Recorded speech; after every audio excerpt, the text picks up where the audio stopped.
මම සති 6කට සීනි, පැණි රස ජාති, කෝපි, කිරි ආහාර, ඒ කියන්නේ කිරි පිටි, යෝගර්ට්, කර්ඩ් ඒ වගේ දේවල්, සුදු කාබෝහයිඩ්‍රේට් සහ ජංක් ෆුඩ්, ඒ කියන්නේ කඩෙන් කෑම, MSG කියන කඩේ කෑම ඔක්කොම නතර කරා. තුන්වෙනි එක තමයි මගේ ඇඟේ වේලිච්ච ගතිය. ඒ කියන්නේ ඩිහයිඩ්‍රේෂන් එක ගොඩාක් අඩු වුණා. ඒක නම් මං හිතන්නේ කෝපි එක නිසා.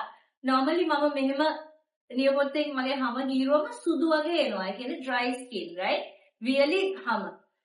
ඒ නිසා මම කොෆි නවත්තලා මේකේ මේ සති 6 තුන්වෙනි සතිය වෙනකොට ඒ හැම මෙහෙම කරාම එහෙම වැඩි සුදු වෙන්නේ නැහැ. අනිත් එක මම ඉගෙන ගත්තා ඒ ඇඟේ වේලිච්ච ගතිය නිසා මම ගොඩාක් සාමාන්‍යයෙන් ගොඩාක් වතුර බීලා එහෙමම ගොඩාක් වතුර මූත්‍රා වලින් යවනවා.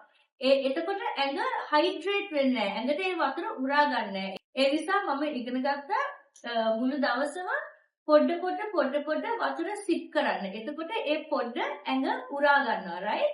අනිත් එක eat your water කියලා දෙයක් තියෙනවා. තමන්ගේ වතුර කන්න කියලා. ඒ කියන්නේ කෑමෙන් වතුර ඇඟට ගන්න. ඒ කියන්නේ වතුර ගොඩක් තියෙන කෑම. watermelon, දොඩම්, එතකොට cucumber ඒ වගේ එළවලු පළතුරු ගොඩක් වතුර තියෙන එළවලු පළතුරු වලින් මම වතුර ඇඟට ගන්න ගත්තා.